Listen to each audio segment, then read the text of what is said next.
नमस्कार। ये डेटा क्या कहता है, मैं आप सब लोगों का एक बार फिर से स्वागत है। मैं हूं अजय प्रकाश। अभी कुछ ही दिन पहले 18 फरवरी को पटना में सीपीआई-एमएल का एक महाअधिवेशन हुआ है। इस अधिवेशन में सीपीआई-एमएल के जनरल सेक्रेटरी दीपांकर भट्टाचार्य तो उपस्थित थे ही, उसके साथ आरजेडी से तेजस्वी यादव, नीतीश कुमार जेडीयू से और कांग्रेस से सलमान खुर्शीद भी वहां पर उपस्थित थे। अब इसी सभा में नीतीश कुमार जी ने एक वक्तव्य दिया, जिसमें उन्होंने कहा कि अगर कांग्रेस उनकी बात सुने तो इस बार बीजेपी को 100 से कम सीट्स मिलने जा रही हैं अगले चुनाव में, जो 2024 में होने जा रहा है। उन्होंने आगे ये भी कहा कि इसी वजह से अब कांग्रेस पार्टी को विपक्षी एकता बनाने में अब पहल दिखानी चाहिए। नीतीश कुमार के इस वक्तव्य के जवाब में कांग्रेस ने कहा कि वो अपना रोल अच्छी तरह समझते हैं, और उधर बीजेपी ने कहा कि नीतीश कुमार से बिहार तो संभलता नहीं है और वो दूसरों पर कमेंट कर रहे हैं। आगे बढ़ने से आप सबसे एक बार फिर से अनुरोध है कि अगर आपको ये प्रोग्राम अच्छा लगता है तो चैनल को सब्सक्राइब ज़रूर करें, इसको लाइक करें, अपने दोस्तों के साथ भी इस वीडियो को शेयर करें। इससे हम लोगों को इस प्रोग्राम को चलाने में थोड़ी सी मदद मिल जाती है। इधर 2024 का चुनाव निकट आता जा रहा है और उधर ऑपोजिशन पार्टीज में तरह तरह की बातें होने लगी हैं। सबसे पहले एक बात होती है नॉन कांग्रेस ऑपोजिशन को लेकर, जिसको थर्ड फ्रंट भी कहा जाता है। और फिर एक कहीं कभी कभी ये आता है कि कांग्रेस को छोड़कर ऑपोजिशन हो ही नहीं सकता है। तो ये एक कंफ्यूजन सा बना हुआ है। आज के इस प्रोग्राम में हम यही देखेंगे कि ये थर्ड फ्रंट नाम की चीज़ या ऑपोजिशन नाम की चीज़, क्या वाकई में इसका कोई मतलब है, किसी का इससे फ़ायदा होने जा रहा है या नहीं। अब मेरा तो एक बहुत ही सिंपल सा प्रिंसिपल है, जब भी कभी कंफ्यूजन हो तो आप डेटा उठाकर देख लीजिए, आपका ये कंफ्यूजन ज़्यादातर दूर हो जाएगा। तो आज के इस प्रोग्राम में हम ऑपोजिशन यूनिटी के बारे में ही डेटा देखेंगे, और जब आप ये डेटा देख लेंगे तो आप खुद ही समझ जाएंगे कि इसमें किसका कितना फ़ायदा होने जा रहा है। आज के एपिसोड के लिए पुराने इलेक्शंस का डेटा मैंने इलेक्शन कमीशन से दिया है, और जो आगे आने वाले पोल का जो प्रिडिक्शन है वो मैंने इस ट्विटर हैंडल से लोक पोल, यहाँ से मैंने लिया है। एक डिस्क्लेमर है कि जहाँ पे भी मैं पोल के प्रोडक्शन की बात कर रहा हूँ 2024 की, वो केवल एक कॉन्टेक्स्ट सेट करने के लिए है। मैं कोई नंबर यहाँ पर नहीं दे रहा हूँ, क्योंकि अभी इलेक्शंस बहुत दूर हैं और इस दौरान कुछ भी हो सकता है। तीसरे फ्रंट की जब बात होती है तो इन्हीं लीडर्स का नाम सबसे आगे आता है। इसमें सबसे छोटे हैं 49 वर्षीय अखिलेश यादव, उसके बाद आते हैं अरविंद केजरीवाल 54 साल के, फिर ममता बनर्जी 68, केसीआर के चंद्रशेखर राव 69 वर्षीय, और फिर सब 70 के ऊपर हैं नीतीश कुमार, डी राजा। सबसे बड़े हैं पिनाराई विजयन, केरला के मुख्यमंत्री हैं 77 साल के। और आने वाले 2024 के चुनाव में बीजेपी का फेस तो नरेंद्र मोदी जी ही रहेंगे, वो 72 वर्ष के हैं। और कांग्रेस का नेतृत्व करेंगे मल्लिकार्जुन खड़गे, जो 80 साल के हैं। तो सबसे पहले हम देखते हैं कि एनडीए, यूपीए और अन्य पार्टियां जितनी भी हैं उनकी हमारे लोकसभा में आज क्या स्थिति है। ये डेटा मैंने प्लॉट किया है 2004 इलेक्शन का, 2009, 14, 2019, 2023, यानी कि आज क्या स्थिति है और आगे 2024 में क्या प्रिडिक्शन दिया गया है। सबसे पहले देखते हैं एनडीए को। 2004 में एनडीए की 189 सीटें थी, 189। उसके बाद 2009 में 158 हुई, मोदी जी जब जीते 336। पिछले इलेक्शन 2019 में 352, और आज 329 पर है, क्योंकि बीच में कुछ बाई इलेक्शन हुए और कुछ पार्टियां एनडीए छोड़कर चली गई।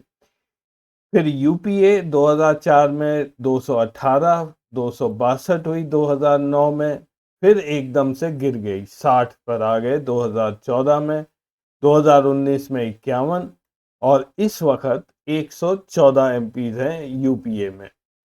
और अन्य पार्टियां इन दो गठबंधन को छोड़ के 2004 में 136 एमपी थे, 2009 में 123, 147 2014 में, फिर 100 हो गए, वो अभी भी 100 एमपीज ही हैं। अब इसी ग्राफ में लास्ट कॉलम अगर आप देखें तो वो है प्रोजेक्टेड सीट्स 2024 में। जैसा मैंने कहा, ये मैंने लिया है लोक पोल से। इनके मुताबिक एनडीए की होंगी 258 सीट्स, ये नीचे आ जाएंगे लगभग 60 सीट के। यूपीए ऊपर जाएगा 146 पर, इनको गेन होगा करीब 50 सीट्स की। और अन्य सभी पार्टियां लगभग 139 के आसपास रहेंगी। तो एनडीए का जितना लॉस होगा वो कांग्रेस और अन्य सभी पार्टियों में वो सीट्स बट जाने की उम्मीद है। अब इन दोनों गठबंधन एनडीए और यूपीए के थोड़ा सा डिटेल देखते हैं। इन टेबल में मैंने दिखाया है कि एनडीए और यूपीए को रीजन वाइज कितनी सीट्स मिली थी 2019 में। अगर आप पहले एनडीए देखें तो सबसे ज़्यादा एनडीए को हिंदी बेल्ट में सीट्स मिली थी, 203 थी, और एनडीए की 352 सीट्स थी। उसके बाद इनको पश्चिमी इलाके से ज़्यादा सीट्स आई, बीजेपी को 51 और इनके साथियों को 18। और तीसरे स्थान पर बीजेपी को लगभग बराबर सीट्स आई थी, दक्षिण से 29 और पूरब से 26 सीट। एलाइज को यहाँ पर ज़्यादा सीट्स नहीं मिली थी। तो टोटल सीट्स बीजेपी की थी 303, उनके एलाइज की 49, टोटल सीट्स एनडीए की 352। यूपीए की परफॉर्मेंस 2019 में 2014 के मुकाबले थोड़ी सी बेहतर थी। सबसे ज्यादा सीट्स मिली थी कांग्रेस को दक्षिण भारत से 29, और इनके साथियों को जो प्राइमरली डीएमके पार्टी थी उनको 30। टोटल सीट्स कांग्रेस की दक्षिण भारत से थी 59। उसके बाद थोड़ी बहुत सीट्स कांग्रेस और यूपीए को मिली थी उत्तर भारत से, जहाँ पे पंजाब का इलाका प्राइमरली आता है। जैसे आपने पिछले टेबल में देखा, बीजेपी के साथी पार्टियां बहुत कम हैं और सीट्स उनको उससे भी कम आती थी। इधर पिछले 4-5 साल में उनके 2-3 मेजर साथी पार्टियां एनडीए छोड़ चुके हैं, जैसे कि जेडीयू और शिवसेना का स्प्लिट हो चुका है। तो 2024 में इस वजह से भी एनडीए को कम सीट्स आने की आशंका है। मैं आपको एनडीए और यूपीए की प्रिडिक्शन 2024 का वो टेबल आगे चल के दिखाऊंगा। उससे पहले हम देखेंगे कि बीजेपी और कांग्रेस की performance individually as a party क्या प्रिडिक्ट किया गया है 2024 के लिए। 2019 में बीजेपी को 303 सीट्स मिली थी। रीजन वाइज डिटेल्स इस कॉलम में दे रखे हैं। 2024 में ऐसा प्रोजेक्ट किया जा रहा है कि सबसे ज़्यादा नुकसान बीजेपी को हिंदी बेल्ट में होगा, यानी कि उत्तर प्रदेश, मध्य प्रदेश, राजस्थान, उत्तराखंड, झारखंड, बिहार, इन एरियाज में। इनका मेन रीज़न ये है, एक तो समाजवादी पार्टी का परफॉर्मेंस यूपी इलेक्शन में अच्छा रहा है, जेडीयू उनसे अलग हो गया है, और मध्य प्रदेश में भी बीजेपी की परफॉर्मेंस उतनी ज़्यादा अच्छी नहीं होने की आशंका है। दूसरी जगह जहां नुकसान सबसे ज़्यादा हो रहा है वो है दक्षिण भारत में, जहां पे लगभग 8 सीट कम आएंगी। ये कर्नाटक में ऐसा उम्मीद की जा रही है कि बीजेपी की परफॉर्मेंस पहले जैसी नहीं रहेगी। पूरब में टीएमसी की वजह से सीट्स बीजेपी की कम होंगी, और पश्चिम में शिवसेना के स्प्लिट की वजह से कम होंगी। तो लगभग 60 सीट्स बीजेपी की कम होने जा रही हैं, ऐसा लोक पोल के अनुसार कहा गया है। ये 60 सीट्स कांग्रेस में लगभग 40 के करीब ट्रांसफर होंगी, और बाकी 20 अन्य पार्टियों को मिलने की उम्मीद है। ऐसा माना जा रहा है कि 2024 में कांग्रेस का परफॉर्मेंस दक्षिण भारत में, हिंदी बेल्ट में और पश्चिम में ज़्यादा बेहतर होगा। तो इसी डेटा के साथ देखते हैं 2024 में एनडीए और यूपीए की स्थिति क्या होगी। 2024 में एनडीए को कुल सीट्स 258 आने का प्रोजेक्शन दिया गया है। जैसा मैंने अभी बताया, बीजेपी को 244 और इनके साथी दलों को केवल 14 सीट्स मिलेंगी। प्रॉब्लम बीजेपी के साथ ये बनी हुई है कि उनके पास साथी पार्टियां नहीं हैं जो उनको कुछ अच्छी मात्रा में, अच्छी क्वांटिटी में सीट्स दे पाएं। यूपीए को 146 सीट्स आने का प्रेडिक्शन दिया गया है। इधर आप देखें तो यूपीए की एलाइज इतनी है कि अच्छी नंबर्स में वो सीट्स कंट्रीब्यूट कर रही हैं। लगभग 52 सीट्स आएंगी 146 में से, जो लगभग एक तिहाई सीट्स हैं। तो 2024 में एनडीए को 258 सीट्स, यूपीए को 146 और अन्य सभी दल, non Congress, non BJP partners, उनको 139 सीट्स आने का प्रोजेक्शन है। अब इस डेटा से कुछ बहुत ही इंटरेस्टिंग ऑब्जर्वेशंस निकलते हैं, शायद आप लोगों ने नोट किया होगा। पहली चीज तो ये है कि एनडीए अपने बलबूते पर हाफ वे मार्क जो 272 सीट्स का है, वो अगले अगले इलेक्शन में क्रॉस नहीं कर रही है। उसकी केवल 258 सीट्स आ रही हैं, ऐसा प्रोजेक्शन है। अब अगर एनडीए को सरकार बनानी है तो उसको अन्य दलों का समर्थन चाहिए होगा, लेकिन इसमें बीजेपी काफी माहिर है। उसको पता है कि कैसे पार्टियों का समर्थन लिया जाता है और शायद ये पॉसिबल भी हो जाएगा। लेकिन मोदी जी एक वीक प्राइम मिनिस्टर की तरह सामने आएंगे, और क्या वो ऐसे ही हालात में वो कंटिन्यू करना चाहेंगे? आप लोगों को देवे गौड़ा जी की जब प्रधानमंत्री बने थे, तब आपको याद होगा कि कांग्रेस पार्टी ने उनको समर्थन दिया था, वो प्रधानमंत्री बने, और कुछ ही महीनों बाद उन्होंने समर्थन वापस ले लिया और देवे गौड़ा जी की सरकार गिर गई थी। तो ऐसा भी पॉसिबिलिटी हमेशा बनी रहेगी।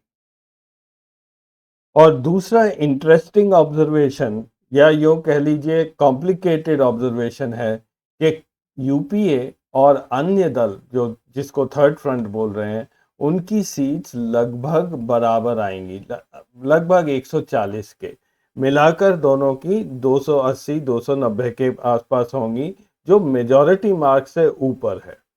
आप ज़्यादा आंकड़ों पर नहीं जाइए, ये केवल एक सैंपल के लिए मैंने ये डेटा दिखाया है। आप कोई भी सर्वे ले लेंगे तो लगभग उसका नतीजा ऐसा ही निकलेगा अगर आप प्लॉट कर कर देख लेंगे। आधे एमपीज एक तरफ होंगे और दूसरे आधे एक साइड में होंगे। तो प्रॉब्लम ये है कि हमारे देश में मल्टी पार्टी गवर्नेंस तो फेल हो चुकी है। हमने जनता पार्टी में देख लिया, जनता दल में देख लिया, ये सरकारें ज्यादा दिन चलती नहीं हैं। तो कांग्रेस और थर्ड फ्रंट मिला के सरकार बनाए, ये तो हो नहीं सकता। और दूसरी तरफ बीजेपी या एनडीए के पास इतनी सीट्स नहीं होंगी, वो भी अन्य दलों पर डिपेंडेंट रहेंगे। वो सरकार भी कितनी स्टेबल होगी, ये भी एक प्रश्न चिन्ह होगा। आज की तारीख में थर्ड फ्रंट में 30 पार्टियां आती हैं, और ऐसा माना जा रहा है इस पोल के अनुसार कि अगले इलेक्शन में 139 सीट्स ये पार्टियां कंट्रीब्यूट करेंगी। इसमें से 41 सीट आएंगी दक्षिण में, 36 आएंगी हिंदी बेल्ट में, 5 नॉर्थ ईस्ट, उत्तर भारत में 4, और ईस्ट में, पूरब में 43 सीट्स, और पश्चिम में 10 सीट्स। मैं इसी टेबल को आपको दूसरी तरह दिखाता हूं, जिससे ये डेटा आपको क्लियरली दिखेगा। ये लिस्ट है थर्ड फ्रंट की टॉप 10 पार्टीज की, जिनका कंट्रीब्यूशन लगभग 116 सीट्स का रहेगा 139 सीट्स में से। सबसे ऊपर इसमें है तृणमूल कांग्रेस 32 सीट्स, वाईएसआर कांग्रेस 18, आंध्र से Samajwadi Party 13, Biju Janata Dal 11, JDU 10, Shiv Sena Uddhav Thackeray group 9, BRS 8, TDP 7, Aam आदमी पार्टी 5 और आरएलडी 3। अब इस थर्ड फ्रंट में से कुछ पार्टियां तो ऐसी हैं जैसे कि बीजू जनता दल और वाईएसआर कांग्रेस, जो सीधे सीधे एनडीए का सपोर्ट करेंगे। तो लगभग 31 सीट्स इन लोगों से एनडीए को मिल जाएगी, जिससे वो हाफ वे मार्क तक पहुंचने में उन्हें आसानी होगी। तो 2024 के इलेक्शन के बाद लगभग आधी सीट्स तो एनडीए और उनके साथियों को मिलना एक तरह से निश्चित ही है। अब अब दुविधा इस बात की बनी हुई है कि बाकी आधी सीट्स किस तरह से बटेंगी, और यही दुविधा थर्ड फ्रंट को भी है, यही दुविधा कांग्रेस को भी है, और कुछ हद तक ये दुविधा बीजेपी को भी है। बीजेपी को दुविधा भी है और एक डर भी है, और इसीलिए सब दल आजकल कुछ ना कुछ बोलते रहते हैं जिसका कोई मतलब नहीं है, क्योंकि चुनाव में अभी काफ़ी समय है और जैसा मैंने कहा कुछ भी हो सकता है। लेकिन एक बात तो लगती है कि इस बार का चुनाव 2024 में दिलचस्प होने जा रहा है। तो ये एपिसोड देखने के लिए धन्यवाद। अगले हफ्ते फिर मिलेंगे कुछ नया डेटा लेकर। तब तक के लिए नमस्कार।